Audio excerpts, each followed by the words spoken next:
शांति पथ प्रदर्शन का स्वाध्याय हम सभी कर रहे हैं। क्षुल्लक श्री जिनेन्द्र जीवनी द्वारा विरचित।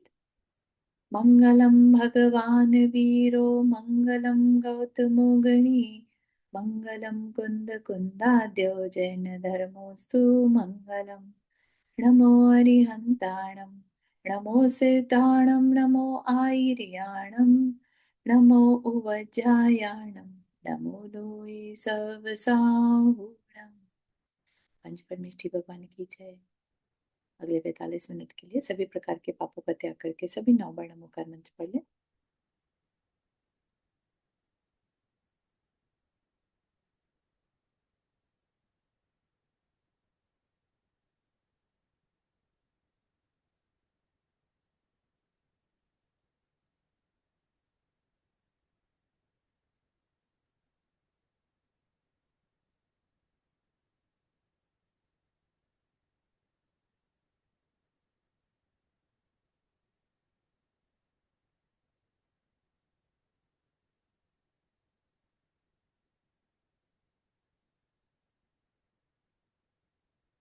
चलिए, तो हमारा जो यहाँ पर विषय चल रहा है काफी इम्पोर्टेंट विषय है, क्योंकि कर्म हम सब बांधते तो हैं, लेकिन कर्म बंध रहे हैं ये हमें रियलाइज में नहीं आता। इतनी सूक्ष्म प्रोसेस होती है कि ना तो वो हमारी आंखों से दिखती है, ना हमारे महसूस करने में आती है। ठीक है। और हो रही होती है हमारे ही किसी एक्शन के कारण, क्रिया के कारण। ठीक है ना। ऐसा नहीं कि अम, कुछ अलग सा कुछ होता जा रहा है और कर्म बंधते जा रहे हैं। हमारे अपने करने से ही कर्म बंधते हैं। हम चाहे तो ना बांधे और हम चाहे तो जितना मर्जी कर्म बांध सकते हैं। ठीक है। तो यहाँ पर जो प्रोसेस है शांति की, उसमें बता दिया कि शांति जो है निर्व्याकुल होने में है। ठीक है। जहां व्याकुलता ना हो वो शांति है। अब हम गृहस्थ कैसे हैं? हम थोड़ा सा मतलब भूख लग रही थी, बेचैन हो रहे थे और भोजन मिल गया तो हमें ऐसा लगता है जैसे शांति मिल गई। उसकी बात नहीं कर रहे। ठीक है ना। यहाँ पर शांति कैसी चाहिए? शांति अ, जो आत्मिक शांति है, जहां वाकई में कोई विकल्प है ही नहीं। ठीक है। तो विकल्प का आना ही हमारी अशांति का कारण है। ठीक। अब विकल्प आते क्यों हैं? वो है हमारी इच्छाओं के कारण। ठीक है। विकल्प कार्य है और कारण क्या है? इच्छाएं। हमारी इच्छाएं क्यों हो रही हैं? तो हमारे संस्कार जैसे हैं। ठीक है ना।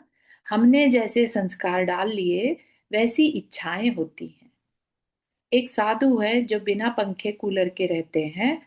उनको कभी इच्छा आएगी क्या कि अरे हम भी यहाँ पंखा कोई ऑन कर देता? जब पता है कि हम यूज ही नहीं करते तो उनको ध्यान भी नहीं आएगा कि अरे यहाँ गर्मी है भी कि नहीं। है ना। लेकिन जो रोज एसी में रहता हो और अचानक से वो ऐसी जगह चला जाए जहां गर्मी है ना, उसको एकदम से बेचैनी हो जाएगी कि अरे कैसे भी इसको ऑन करवाऊं। है ना। तो ये क्या हुआ? ये हमारे संस्कार हैं। हमारा संस्कार हमने कैसा डाल लिया कि नहीं, कोई चीज है नहीं ना तो हमें सहन नहीं हो रहा है, हमें तो कंफर्ट की आदत है। ये जो हमने बोला ना अभी, कंफर्ट की आदत है, ये क्या हो गया? ये हमारा संस्कार बन गया।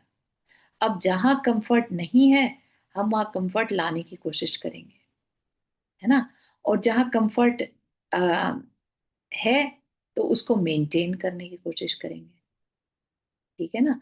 तो हम अपनी इच्छाएं जो हैं, अपने शरीर से प्रेम के कारण, शरीर को तकलीफ ना हो जाए, कंफर्ट किसको देते हैं हम? अपने आप को सबसे पहले देते हैं। ठीक है ना। वो अलग बात है कि फिर परिवार आ जाता है तो अपन अपनी जरूरतों से ज्यादा परिवार को मानने लगते हैं। है ना। लेकिन क्योंकि परिवार को भी अपना माना है ना, मेरा मेरा परिवार, तो अपना जिसे माना है तो यानी कि हमें अपने से सबसे ज्यादा प्रेम है। अपने से जुड़ी हर चीज से प्रेम है। ठीक है ना। तो ये क्या है? ये सब कॉन्शियसली हमारे अंदर का एक बिलीफ सिस्टम है। ठीक है ना। कि हम जाने अनजाने अपने को जो हमने अपना मान रखा है उसके लिए इच्छाएं करते रहते हैं। मुझे क्या चाहिए और मेरे परिवार को क्या चाहिए, मेरे मित्रों को क्या चाहिए, मेरे जो भी जिसे मैं अपना मानूं उसे क्या चाहिए, है ना। और उसके लिए फिर हम इच्छाएं करते हैं, क्या कर दूं, क्या कर दूं, ये कर दूं, वो कर दूं। तो ये क्या है, विकल्प है। विकल्प है तो कुछ ना कुछ क्रिया करेंगे, है ना, उस कार्य को एग्जीक्यूट करेंगे, फिर उसके लिए साधन जुटाएंगे। तो ये ही चीज में हम जब लगे रहते हैं तो सोच कर देखिए कि हम अपनी आत्मा से कितना दूर हो चुके हैं। करने धरने में ही लगे हैं, हम अपने आप को भूल चुके हैं। कहते भले ही हम कि हम बहुत प्यार करते हैं अपने आप को, लेकिन अपने आप को, अपनी आत्मा को प्यार नहीं करते। हम किसको करते हैं, अपने शरीर को करते हैं। ठीक है ना। आज ये जो परिवार है ये शरीर के साथ जुड़ा है। ठीक है ना। आज ये शरीर छूट जाए तो ये परिवार कुछ मैटर नहीं करेगा। ये परिवार तब तक ही मैटर कर रहा है जब तक ये शरीर है। फिर कोई देव बन जाए उसको परवाह भी नहीं रहती पीछे कि जाके चेक करके आऊं, परिवार देख लो। अनलेस कि बहुत ही स्ट्रांग किसी के मोह हो तो अलग बात है। ठीक है ना। या किसी प्रतिज्ञा करी थी, नियम लिया था, कुछ उसके साथ अच्छा बंधन था, तो कि उसकी केयर देख के आते कैसा है वो, है ना। बस इतना, उसके अलावा कोई मतलब नहीं है। कोई तिरंज बन जाए तो तब भी कोई मतलब नहीं है। हो सकता है तिरंज का भी मोह बहुत ज्यादा हो, घर के आसपास ही भटक रहा है, लेकिन घर वाले क्या करेंगे, धक्का मारेंगे, है ना। उसकी उसकी इंसल्ट करेंगे। अभी तक जिसको रिस्पेक्ट देते थे आज उसकी इंसल्ट करने लग जाते हैं।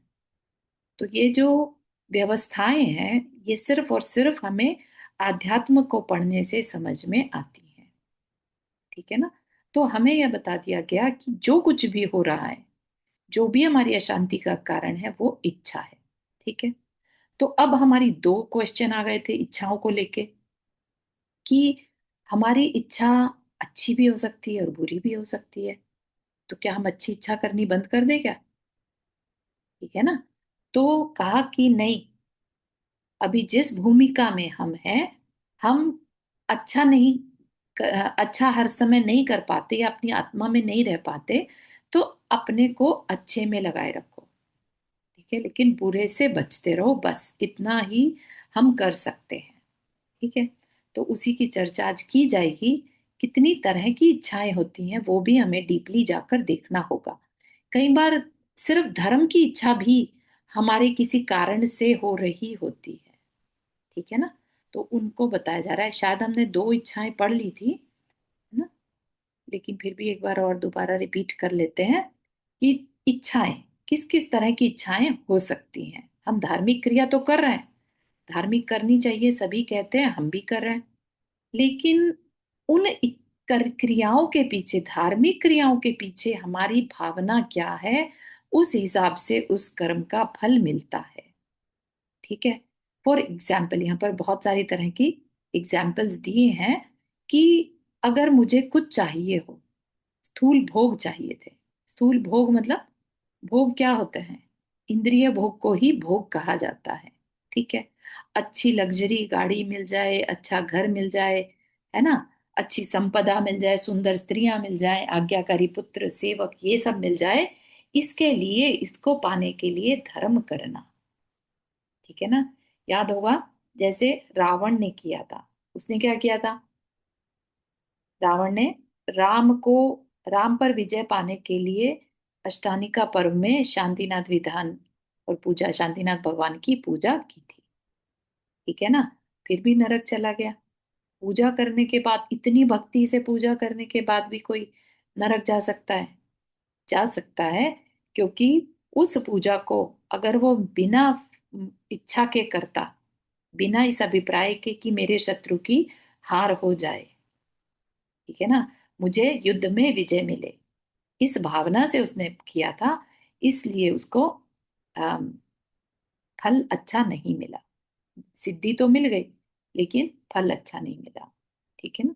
तो इसीलिए जिन, अगर हमने धार्मिक क्रिया स्थूल भोगों की प्राप्ति के लिए की, क्या, कि धन धान्य की प्राप्ति हो जाए, राज्य संपदा मिल जाए, सुंदर स्त्रियां, आज्ञाकारी पुत्र सेवक, ये तो थोड़ी सी कुछ कुछ बातें बताई हैं। आज के टाइम में तो और ज्यादा इन चीजों को यूज किया जा रहा है। ठीक है ना, कि ये वाली पूजा कर लो तो ये हो जाएगा, और ये कर लेंगे तो ये हो जाएगा। इवन जब हम भक्तामय स्तोत्र जी किसी सांसारिक इच्छा से की पूर्ति के लिए करते हैं, तो उसका फल मिल तो जाएगा, ठीक है ना, लेकिन उतना नहीं मिलेगा जितना वो फल दे सकता था। अगर हम उसी को बिना इच्छा के करते तो उसका फल हमें ज्यादा मिल सकता था। ठीक है।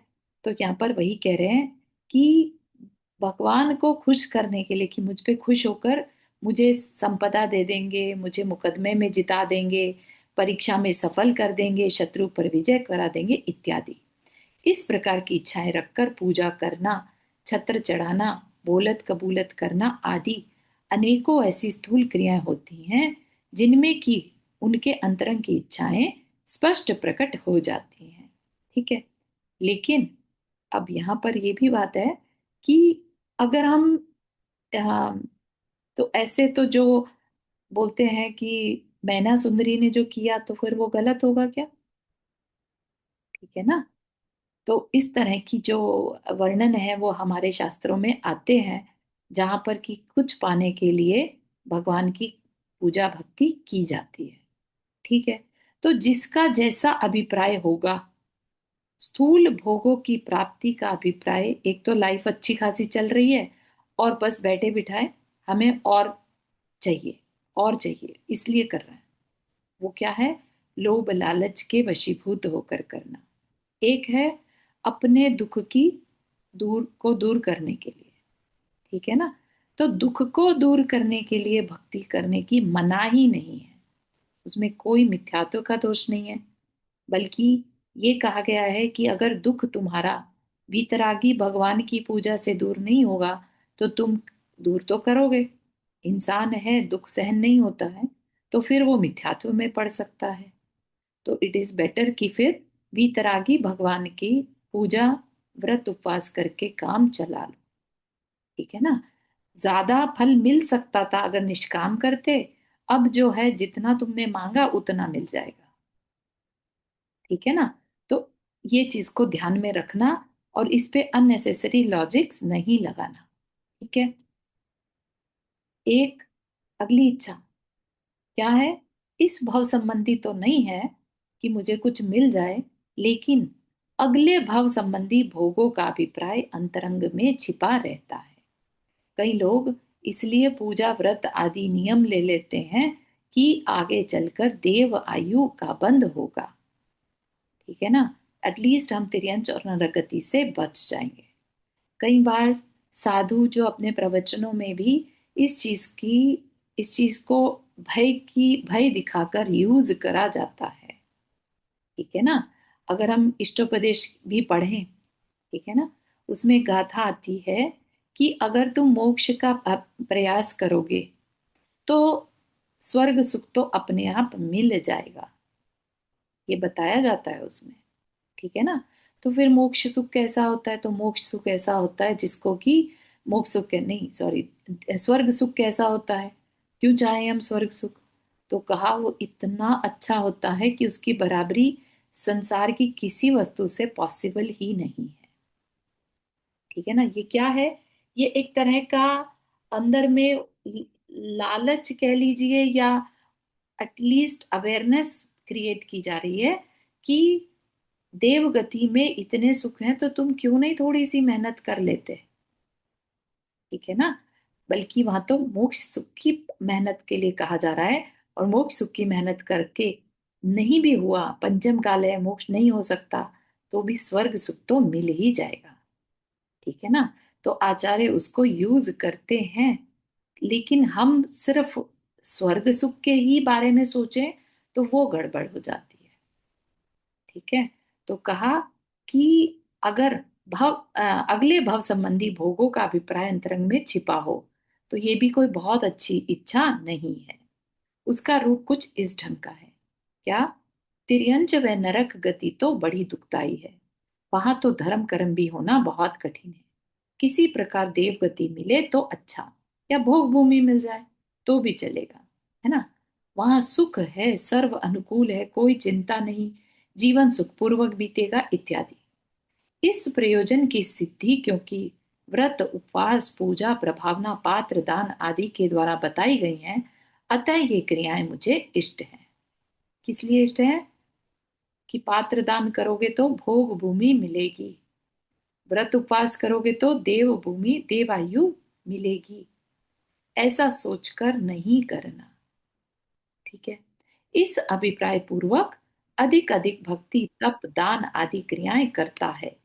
यद्यपि स्थूलतः बाहर में वह अभिप्राय पूर्ववत प्रकट नहीं होने पाता, परंतु बातचीत में वह अवश्य प्रकट हो जाता है। इसलिए यह इच्छा भी स्थूल भोगों संबंधी ही है। वर्षा जी, आपने एड्रेस किया। हाँ जी, जय जिनेन्द्र। तो हम अभी लाइक व्रत उपवास करते हैं, तो आपने बोला देवभूमि, देव मतलब हाँ। देव का बंद होता है। तो अगर हम नहीं करते, मतलब होता है, हमारे में शक्ति है, हम्म। कर रहे हैं, हम सोच नहीं रहे हैं, लेकिन फिर वही पंचम काल में ही जन्मेंगे। हम सोचते हैं मनुष्य अवतार मिले तो हमारा उद्धार हो, लेकिन पंचम काल, छठे काल में तो विनाश है। तो कौन सी, मतलब कैसे, पता नहीं लगता है कि कैसा, मतलब सोचना नहीं है हाँ। जहां भी हमारा हो, हम्म। लेकिन छठे काल में अगर रहते हैं तो पूरा सर्वनाश होगा धर, हाँ हाँ, नहीं देखिए, मतलब। पहली। हाँ, फॉर एग्जाम्पल तो हम्म, कैसे हमारा मतलब हाँ, वो होगा, समझ आ क्योंकि बोलते हैं ना 32 जोड़ा, 72 जोड़े ही बचेंगे, मतलब उनको कहीं गुफा में रख हाँ देंगे। हाँ हाँ हाँ। पहली बात तो वर्षा जी यहाँ पर थोड़ा सा करेक्शन करना चाहेंगे जी। कि अपन ने कोई हार्ड एंड फास्ट नहीं कर लिया कि हम भारत क्षेत्र में ही दोबारा पैदा होंगे। हाँ, ठीक वो है भी है। है ना? तो हमें जरूरी नहीं है कि हम ये वापस इसी पंचम काल में फिर से आ जाएंगे, इसका छठा काल भी भोगना पड़ेगा, नहीं। ठीक है। और दूसरी बात, यहाँ पर बात क्या कहना चाह रहे हैं कि आप व्रत उपवास करिए, लेकिन वो किस लिए करिए? अपनी इच्छाओं पर कंट्रोल करने के लिए। अच्छा, ठीक है। है हाँ, ना? वो तो यादव अपने जी, एग्जैक्ट अंदर। एक सही मिनट, बात है। मुझे ना वर्षा जी का क्वेश्चन समझ में नहीं आया, जरा थोड़ा एक्सप्लेन करिए, ये क्या हाँ, मतलब, मेरे को तो नहीं समझ में आया तो उनका थोड़ा। कहना ये है कि हम व्रत उपवास करते हैं, और अगर हम यहाँ पंचम काल के दुख या छठे काल के दुखों से बचना चाहते हैं, तो क्या इसमें बुराई है कि अगर हम देव आयु के बारे में सोच रहे हैं तो? ठीक है ना? बात समझ में आ रही है नंदा जी? हाँ ठीक है, ठीक। देवायु और मनुष्य, और हाँ, ये भी और सोच रहे मनुष्य हैं कि मनुष्य मिले अथवा देव मिले तभी हम बच सकते हैं ना, मतलब।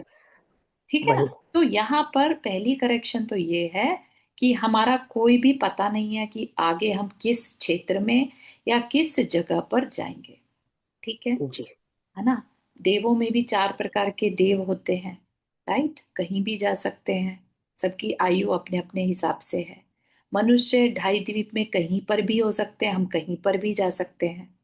तो वो भी अगर भारत क्षेत्र ऐरावत में गए तो यस, वहां पर भारत पंचम काल छठा काल आता है ना? और अगर बाकी जगहों पर देव भोग भूमि है तो वहां जा सकते हैं। ठीक है ना? जी। लेकिन ये कोई भी हार्ड एंड फास्ट नहीं है कि हम भारत क्षेत्र में ही पंचम काल में दोबारा जन्म ले लेंगे अगर हमने व्रत उपवास नहीं किए। ठीक है ना? व्रत जी। उपवास करने से देवायु का बंध होता है, यस, क्योंकि शास्त्र में बताया है। संयम, है ना? संयम जो धारण करता है, किसी भी तरह का छोटे से छोटा संयम भी हो तो देवायु का बंध करता है। यहीं पर मेरा एक क्वेश्चन है कि हाँ। इसलिए हमें नहीं करना चाहिए, मतलब सोच के नहीं, ऐसे भी देखो। नहीं, क्योंकि हम भाव तो यही करते हैं कि हमें अगला भाव मनुष्य का ही मिले तो हम संयम कर सके। हाँ लेकिन अगर व्रत उपवास करते हैं तो वहां चले जाए, अट्ठाई आती है तो अट्ठाई में नंदीश्वर की पूजा करते हैं तो ऐसे भाव लगते हैं, अरे ये क्या खाना पीना सब लगा रखा है, इससे हाँ तो अच्छा देव अच्छे हैं कि उनको कोई इस रुकावट ही नहीं है, कोई तरह का अंतराय ही नहीं है उनको, अच्छे से पूजा करते हैं सारे दिन बैठ के। और हाँ। हमें तो यहाँ तो ऐसे अच्छा। भाव अलग अलग आते रहते हैं, तो इसमें कैसे सम मतलब समानता रखे, वो हाँ हाँ पूछना हाँ, था मुझे। बिल्कुल सही है। देखो, अब देवों से कंपेयर कर रहे हैं कि देव बिना किसी भूख की बाधा के और 24 घंटे भगवान की भक्ति कर पा रहे हैं, और हमें हाँ। देखो, हम 3 टाइम खा रहे हैं या 2 टाइम खा रहे हैं या 1 टाइम खा रहे हैं, लेकिन खाना तो पड़ रहा ना डेली। ठीक है ना। वही ये जो तो हमारा, भाव बदलते रहते हैं हमारे अंदर। 28 में अलग भाव आ जाते हैं, फिर सोचते हैं, नहीं नहीं हमें देव नहीं बनना है, हमें हाँ तो मनुष्य ही बनना है। तो पता नहीं कैसे सामंजस्य करे इसमें। हाँ हाँ, कोई दिक्कत नहीं है। उस टाइम पे अगर देव बनने के भाव भी आ रहे हैं, लेकिन वो टेम्परेरी भाव इसलिए है कि उनकी हमें अच्छाइयां दिख रही हैं। ठीक है। हाँ तब ठीक है। उनके भोग सुविधा नहीं दिख रही है, नहीं उनकी तब भक्ति ठीक है। दिख रही है। ठीक है ना, वो कर पा रहे हैं भगवान की भक्ति, हम बस नहीं कर पा रहे हैं। हमने तो अंतराय पड़ जाता है, उनको कोई अंतराय नहीं आ रहा है। बस यही मन में विचार आते रहता है, बाकी तो मनुष्य का कोई ही भी हम दिक्कत नहीं सोचते है हैं। उसमें। उसमें ठीक है। यहाँ पर भोगों की बात चल रही है। अगर हम ये अच्छा। सोचे कि देव में चले जाएं, कि वहां पर तो बहुत भोग हैं, ठीक है ना, वो चीज ऐसा नहीं ऐसा होनी सोचना चाहिए नहीं है, लोगों के लिए। समझ गए। हाँ। समझ गए। इसीलिए पहली दो तरह की जो इच्छा बताई, चाहे वो स्वर्ग जाने संबंधी हो, चाहे वो इसी भव संबंधी भोगों की हो, दोनों में भोग हैं। और भोग किस पर आधारित है? शरीर पर आधारित है। ठीक है ना, इंद्रियों जी। पर आधारित है। तो हम सोचिए, कहना क्या चाह रहे हैं कि हम हैं कौन? क्या हम, ये शरीर हमेशा रहने वाला है? नहीं। ये शरीर तो टेम्परेरी है, शाश्वत तो आत्मा है, और आत्मा को क्या कभी कोई भोग की जरूरत है? नहीं, समझ रहे हैं आप? यही सोचते वो हैं तभी व्रत कर सकते शरीर हैं हम। को होती है। आज जो हम इच्छाएं कर रहे हैं वो सिर्फ और सिर्फ इसलिए कि ये शरीर को ही हम अपनी पहचान बनाए हुए हैं। जी। ठीक है ना, तो ये हमारी भूल है। ठीक, सही उसी बात। को दूर करने के लिए यहाँ पर इतनी डिटेल में इच्छाएं बताई जा रही हैं, कि कहीं हम चेक करें कि हमारे मन में ऐसा तो कुछ नहीं है। जी। ठीक है ना वर्षा जी? जी थैंक यू। जी। नंदा जी, आपने हाथ रेस किया। हाँ, एक मन में ये बहुत ख्याल आता है कि भाई जब शरीर है तभी हम आत्मा के कल्याण का और उसके अच्छे का कुछ सोच पा रहे हैं। तो हमें शरीर का भी तो ध्यान रखना पड़ेगा कि जिससे कि हमारी आत्मा इस समय में हम कुछ अच्छा सोच के अच्छा करके इस हाँ, आत्मा से लगे हुए अपने कर्मों जो चिपके हुए कर्म है उनको कम कर सके, या बिल्कुल अगर बिल्कुल अगले बिल्कुल। जन्म में हमें कुछ मतलब, या अगर हम अपना शरीर की मतलब बहुत ज्यादा व्रत उपवास करके या कुछ ध्यान न रख के बीमार पड़ के अगर हम जल्दी चले जाएं, तो हम अपनी आत्मा के कल्याण का समय भी तो कम कर रहे हैं। बिल्कुल बिल्कुल बिल्कुल, वो तो है ही। एक्चुअली आज का समय जो है प्रोसेस्ड फूड एंड ऑल, तो वो क्या है बेसिकली अपने शरीर का ध्यान नहीं रखना। ठीक है ना। शरीर को सिर्फ पेट भर रहे हैं, किस चीज से भर रहे हैं ये ध्यान नहीं देना, तो ये शरीर का ध्यान देना नहीं कहलाता। ठीक है ना। जैसे बोलते हैं ना कि अ, खाने के लिए मत जियो, जीने के लिए खाओ। ठीक है ना, बात समझ में आ रही है? शरीर को टूल की तरह यूज करना है, शरीर के लिए नहीं जीना है। शरीर जीने के लिए शरीर का यूज करना है। ठीक है ना। तो ये क्लैरिटी अपने अंदर रहनी चाहिए कि यस, हमें व्रत उपवास उतने ही करने हैं जितनी हमारे अंदर शक्ति हो। ठीक है ना, शक्ति तस, तप और त्याग की बात कही गई है। ठीक, किसी की देखा देखी नहीं कि वो कर पा रहा है तो मैं भी कर लूं। नहीं, अपनी शक्ति की हमें पहचान खुद होनी चाहिए। ठीक है। बहुत अच्छा, थैंक यू। चलिए, अब तीसरी इच्छा क्या है, जिसके आधार पर स्वर्ग आदि संबंधी न सही पर मोक्ष संबंधी अभिप्राय अंदर में छिपा रहता है। परंतु यहाँ मोक्ष का स्वरूप किसी अन्य प्रकार की कल्पना रूप रहता है। क्या? कि स्वर्ग के बारे में तो नहीं सोच रहे, लेकिन क्या सोच रहे हैं? मोक्ष संबंधी अभिप्राय तो है, लेकिन कुछ अजीब सा। क्या है? मोक्ष का स्वरूप ही नहीं समझा, और बात सोचने लगे मोक्ष की। ठीक है। जिसको कि हम नॉर्मली, जिसने कि सिद्ध अवस्था के बारे में ना पढ़ा हो, सिद्ध शिला के ना समझा हो, है ना, उसके अंदर ये भाव आ सकते हैं। क्या है ये? कि देव गति के सुख को तो गुरुजन दुख बताते हैं, अतः ठीक है, मुझे वैसा कुछ नहीं चाहिए। परंतु मोक्ष के लिए तो स्वयं वे भी प्रयत्न कर ही रहे हैं। इन क्रियाओं का फल भी तो मोक्ष ही है। कहा कहा जाता है कि मोक्ष में अनंत सुख है, सर्व इंद्रियों के सुख से भी अनंत गुना। वाह वाह, इससे अच्छी बात क्या, वहां तो खूब मौज में रहूंगा। मोक्षशिला भी सुंदर बताई जाती है, उस पर बैठने से बड़ा सुख मिलेगा। वहां अनंतो सिद्ध वहां विराजमान है, उनका स्पर्श, साक्षात स्पर्श करने का अवसर मुझे मिलेगा। पवित्र आत्माओं के स्पर्श से तथा उनके दर्शन से कितना सुख मिलेगा, जबकि साधुओं तक के स्पर्श व दर्शन की बड़ी महिमा गाई जाती है। और कुछ न सही, लोक में ख्याति तो हो ही जाएगी कि बड़ा धर्मात्मा है ना। अतः मुझे इन धार्मिक क्रियाओं में प्रवृत्ति करना इष्ट है। आपको बात समझ में आ रही है? मतलब ये ऐसी अगर सोच है तो ऐसी सोच पर सिर्फ हंसी आ सकती है। क्यों? क्योंकि उन्होंने मोक्ष का स्वरूप ही नहीं समझा। मोक्ष किसे कहते हैं? कर्म रहित अवस्था को मोक्ष कहते हैं। शरीर रहित, अशरीरी होते हैं सिद्ध। जब शरीर ही नहीं है तो देखना किसे? इंद्रियां ही नहीं है तो हम किसको देखेंगे और किसका स्पर्श करेंगे? वहां तो अपने खुद के सुख में रहना है बस। किसी से कोई मतलब ही नहीं रहता, वीतरागता है। ऑलरेडी हमने अपने अनंत सुख को पा लिया है ना। सारी कषायों का त्याग कर दिया है। दूसरा क्या कर रहा है क्या नहीं कर रहा है, वो सब तो तब होता है जब हमारे अंदर कषाय हो। जिसके अंदर कषाय ही नहीं, आदिनाथ तीर्थंकर जो हैं, जिन पे कषाय नहीं, उनका तो बोलने तक का मन नहीं करता। क्या करेंगे बोल के? बोलने की कोई इच्छा ही नहीं है। दिव्य ध्वनि भी अपने आप खिल जाती है। वो नहीं बोलते खुद से कि मैं इनके लिए कुछ बोलूं। उनको तो ये भाव भी नहीं आता कि मैं इन इन सब के लिए कुछ बोलूं। अपने आप वो खिर जाती है, अपने आप विहार हो जाता है। क्योंकि राग द्वेष है ही नहीं। इवन धर्मात्माओं से राग नहीं है। ठीक है ना। तो सिद्ध अवस्था बहुत ऊंची चीज है, वो हमें क्लैरिटी होनी चाहिए। सिर्फ झूठ मूठ के कि मुनि महाराज कर रहे हैं तो पता तो कुछ है नहीं, वो कर रहे तो हम भी करेंगे। ठीक है ना। तो इससे क्या होगा? अगर हमें मोक्ष का स्वरूप सही से मालूम नहीं है तो हम उसी को फोकस करेंगे कि अरे वहां जाकर तो बहुत अच्छा स्पर्श मिलेगा, सिद्धों के पास बीच में जाके बैठूंगा, अरे बहुत नाम होगा मेरा तो। Can you imagine? हमें मैटर तो यहाँ तक भी नहीं करता कि हम इस शरीर को छोड़कर अगर किसी दूसरी पर्याय में चले जाएं तो हमें यहाँ पर हमारी ख्याति हो रही है नहीं हो रही है, उससे कोई मैटर नहीं। जब यहाँ से सब कुछ छोड़ ही दिया तो ख्याति इच्छा की लाभ किसको होगी? जिसके पास कषाय है ना।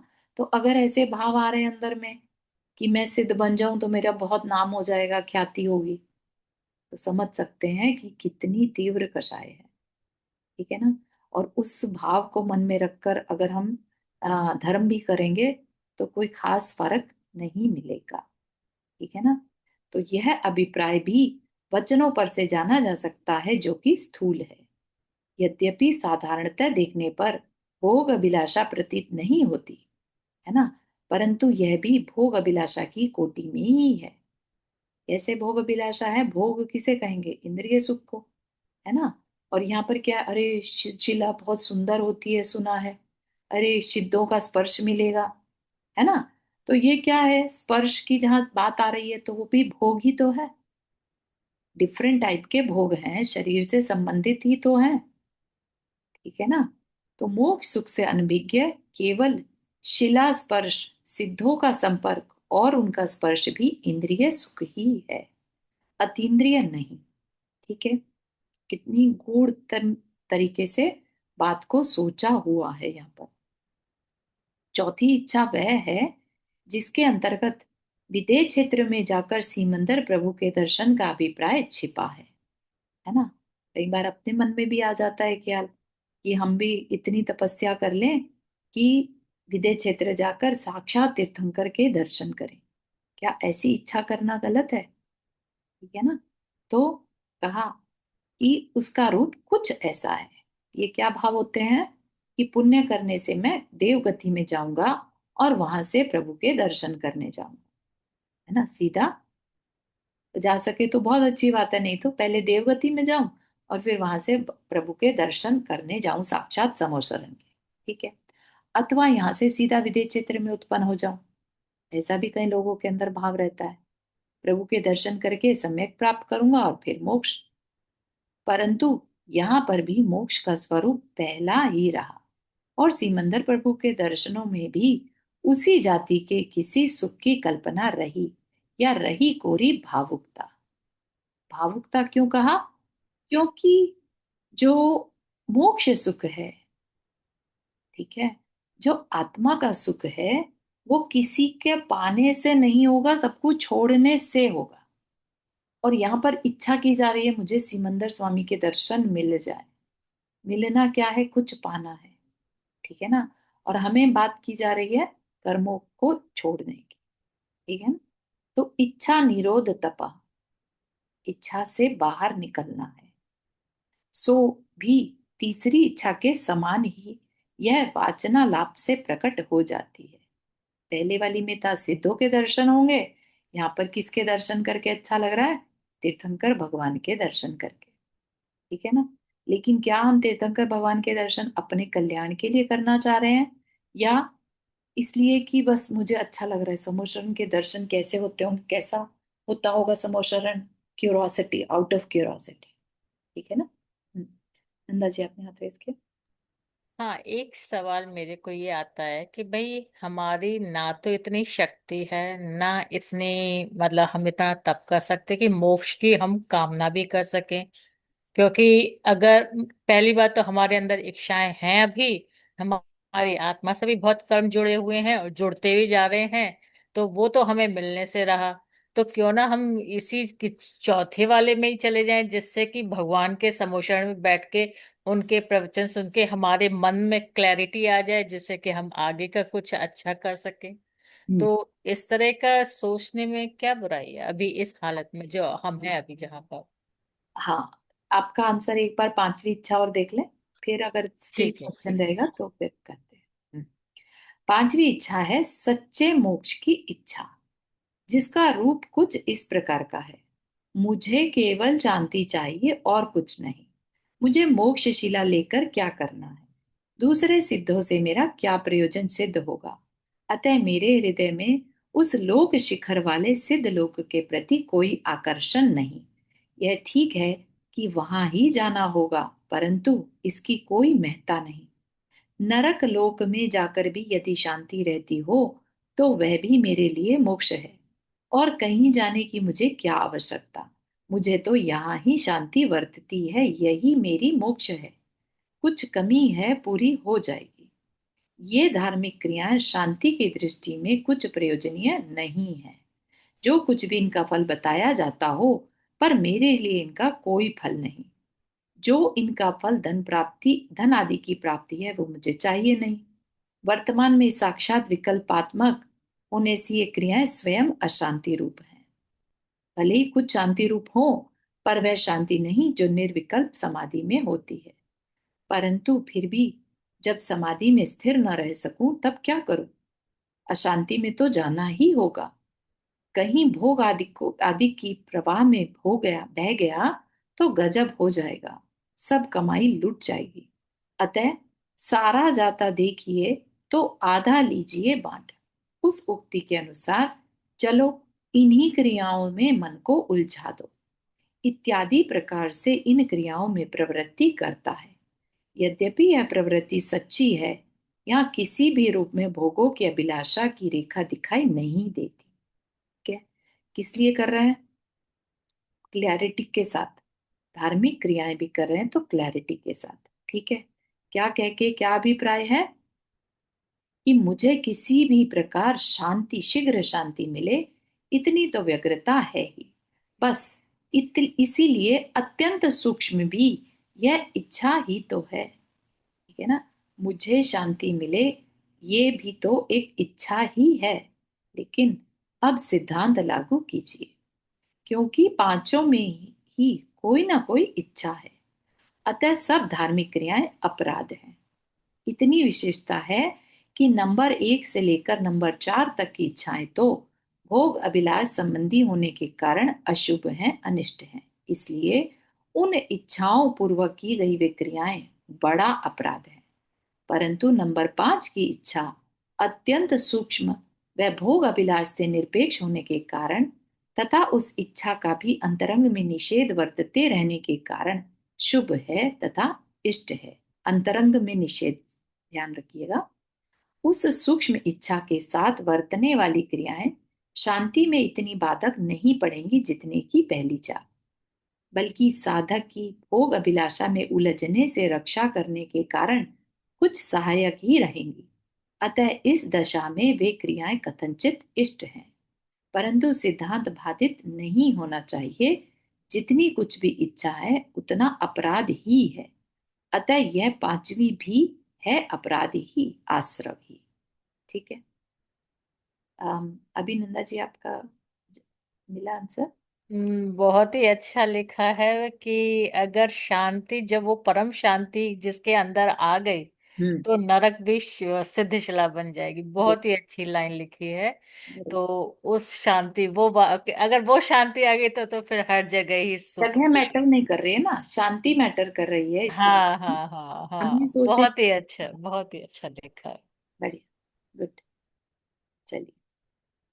पुण्य में पाप। अहो शांत आत्माओं से मुझ में प्रतिबिंबित होने वाली शांत आभा जयवंत रहो। वह शांति जिसने भव संतप्त मुझ अधम को एक अपूर्व शीतलता प्रदान की, वह शीतल शांति जिसके सामने दाह दाह उत्पादक ये पंच इंद्रिय के भोग चिता तुल्य हैं, वह मधुर शांति जिसके सामने भोगों के सब रस फीके हैं, वह द्युतिवन शांति जिसके सामने प्राणी का अंधकार मिटा देने वाली भोगों की चमक फीकी है, वह महिमावंत शांति जिसके सामने भोगों की महिमा तुच्छ है, वह मूल्यवान शांति जिसके सामने तीन लोक की विभूति का भी कोई मूल्य नहीं। ठीक है ना? चाहे सामान्य केवली हो, मूक केवली हो, है ना, या तीर्थंकर केवली हो, क्या उनमें कोई डिफरेंस है? नहीं। आत्मा की अपेक्षा उनमें कोई डिफरेंस नहीं। अलग बात है कि समोशरण की रचना जो है उनके पूर्व भव के कर्मों के कारण इंद्र कर देते हैं, राइट। लेकिन क्या भगवान में कोई डिफरेंस आता है क्या, जो मुख केवली हैं या जो सामान्य केवली हैं उनमें और अरिहंत केवली में? नहीं। ठीक है ना? तो जहां कहीं भी सामान्य केवली भी होंगे तो देव लोग उनके आगे भी मस्तक झुकाते हैं। ठीक है ना? तो तीन लोक की विभूति इक्वल होती है। ठीक, किसके आगे? उस शांति के आगे। वो शांति कब मिलेगी? कषायों से रहित होने पर। ठीक है ना? और अभी हम क्या कषाय के साथ हैं कि बिना कषाय के? हम कषाय के साथ हैं। कषाय किसका रूप है? कर्म का रूप है ना? तो इस वजह से हमें कर्म काटने का गोल होना चाहिए। ठीक है? और आश्रव बीजी क्या की है? शांति, बीजी की शांति को खुद के अंदर ही खोजना है, बाहर नहीं है। हाँ, बाहर की हाँ, किसी क्या ना, चीज में हमें शांति नहीं मिल सकती। नहीं है, खुद बाहर के वाले अंदर ही तो है। सिर्फ निमित्त हैं वो। शांति अगर होगी कभी तो अपने ही अंदर फील करनी होगी। बहुत अच्छा इसमें एक्सप्लेन किया हुआ है। हम्म। हाँ। तेरी ओर निहार कर अब मैं कभी इस संपदा की ओर आंख उठाकर न देखूंगा। हे नाथ, मुझको शक्ति प्रदान कीजिए कि इस आपदाजनक संपदा की ओर इस भव में तो क्या, आगे किसी भाव में भी मैं दृष्टि ना उठाऊं, सदा इसे ठुकराता चलूं। है ना? हमारे मुनि महाराज क्या करते हैं? साधु जो करते हैं यही तो कर रहे हैं। उन्होंने अपनी संपदा को ठुकरा दिया, है ना? और आगे भी ठुकराते रहेंगे, क्योंकि एक बार मुनि बनने के बाद जो भाव बन जाते हैं, संपदा को ठुकराने के संस्कार बन जाते हैं। हमारे अंदर कैसे संस्कार हैं? संपदा को पाने के। ठीक है ना? हमें ये मिल जाए, हमें ये भी मिल जाए। ठीक है। हमने ऐसे संस्कार डाले, लेकिन एक बार मुनि बन जाए तो वो संस्कार टूट जाता है कि ये संपदा मुझे मिल जाए। फिर भाव यही आता है कि मैं इसको ठुकरा दूं। कैसे ठुकराऊं? छोड़ूं बस। तो अंदर में वैराग्य के बीज पड़ जाते हैं। ठीक है ना? शांति रानी को पाकर ऐसा कौन है जो इस उल्टा का मुंह देखेगा? उल्टा मतलब अ, जो देखने में अच्छी ना हो, है ना? किसकी बात करें? संपदा की बात करें। संपदा के को एक स्त्री बनाकर बता रहे हैं, ठीक है। और जब इस संपदा ही की ओर से दृष्टि हट गई, तो फिर इसके कारणभूत पुण्य को मैं क्या समझूं, जिस पुण्य के कारण ये संपदा मिलती है। संपदा क्या है? संपदा बेसिकली पुण्य कर्म का फल है, ठीक है। अगर हमने कुछ काम तो किया नहीं अच्छा, और हम संपदा संपदा करते रहें, तो क्या वो मिल जाएगी? नहीं, पुण्य होगा तो ही मिलेगी। इसीलिए कहते हैं ना कि समय से पहले और भाग्य से ज्यादा किसी को कुछ नहीं मिलता, ठीक है। वो अलग बात है कि हम पुण्य इकट्ठा कर लें तो हमें मिल जाता है, लेकिन अगर हम बहुत बेचैन रहें पाने के लिए किसी चीज को, ठीक है ना, तो वो चीज और दूर होती जाएगी। अनलेस कि वाकई में हमारा कोई पुण्य, पास्ट पुण्य उदय में आ गया, तो काम बन जाएगा। लेकिन काम जब भी बनता है वो पुण्य से बनता है, ठीक है। तो कहा कि इस संपदा की ओर से दृष्टि हट गई, तो फिर इसके कारणभूत पुण्य को मैं क्या समझूं। वह भी मेरे द्वारा अपमानित हुए बिना न रह सकेगा। मैं पाप के फल का स्वागत करने को तैयार हूं, पर पुण्य के फल का नहीं। क्यों? बहुत बड़ी बात कही है यहाँ पर कि पाप तो ऊपर से ही भय दिला देता है, जिससे कि मैं इसके प्रति स्वाभाविक घृणा उत्पन्न कर दूं, ठीक है ना। पाप से तो हम वैसे ही डर जाते हैं, लेकिन हमें पुण्य इष्ट हो जाता है। पुण्य से क्योंकि हमें सारी सुख सामग्री मिलती है, संपदा से हमें कंफर्ट मिलता है, तो हम उसे चाहने लगते हैं। और वो मिलता किस लिए है? पुण्य से मिलता है, तो हम उस पुण्य को भी चाहने लगते हैं, पुण्य की क्रियाओं को भी चाहने लगते हैं, ठीक है ना। तो अब वो जब चाहने लगे, तो हम किस में फंस गए? हम पुण्य की क्रियाओं को अच्छा मानकर कि इससे मुझे संपदा मिल रही है, भोग विलास मिल रहा है, तो इसमें मुझे करना चाहिए। तो ये क्या हो गया? पुण्य एक लुभावना जाल फैला रहा है कि स्वतः आकर प्राणी इसमें फंस जाते हैं और तड़प तड़प कर प्राण दे देते हैं, ठीक है। और फिर वो पुण्य तीसरे भव में नरक का द्वार दिखलाता है और वर्तमान भव में इच्छाओं की ज्वाला में घी डालता है, ठीक है ना। जिसे कहते हैं ना, पापानुबंधी पुण्य। ऐसा पुण्य जो पापों में डाल दे। पुण्य से हमें संपदा तो मिल गई, अब क्योंकि वो बैठे बिठाए मिल रही थी, पुण्य से आ रही थी, हमने उसका मिसयूज करना शुरू कर दिया, पापों में डालना शुरू कर दिया, व्यसनों में शुरू हो गए, है ना, या इंद्रिय इच्छाओं में इस्तेमाल करना शुरू कर दिया उसका। जबकि हमने कभी वो पुण्य किया होगा तो आज वो संपदा मिल रही है। लेकिन आज हम क्या कर रहे हैं? हम इन इंद्रियों का मिसयूज कर रहे हैं, जिस पर्पस के लिए ये इंद्रियां मिली थी, है ना। हमें अगर हम तत्वार सूत्र जी पढ़ें, तो पता चलता है ह्यूमन बीइंग कैसे बनते हैं, राइट। अल्प आरंभ, अल्प परिग्रह, और स्वभाव मार्दवम च। स्वभाव में मृदुता रही होगी हमारे, अल्प परिग्रह किया होगा, अल्प आरंभ और अल्प परिग्रह, तो तब जाकर तो हम मनुष्य बने थे, ठीक है। बहुत हमने ऐसे भाव किए होंगे मनुष्य बनने के, लेकिन जब वाकई में मनुष्य बन गए, है ना, तब क्या कर रहे हैं हम अपने अच्छे कल्याण के लिए, आत्मा के कल्याण के लिए? हम भूल ही गए कि हम क्यों बने थे मनुष्य, हमने क्या किया था तब, ठीक है ना। तो इसलिए कहा कि ये जो पुण्य है, वो अगर हम जागृत नहीं रहे, तो तीसरे भव में नरक का द्वार दिखलाए, ठीक। हाँ नंदा जी, आपने हाथ रेस किया। एक आपने अभी कहा कि अल्प परिग्रह, तो इस अल्प की परिभाषा पर्सन टू पर्सन डिफरेंट होती है।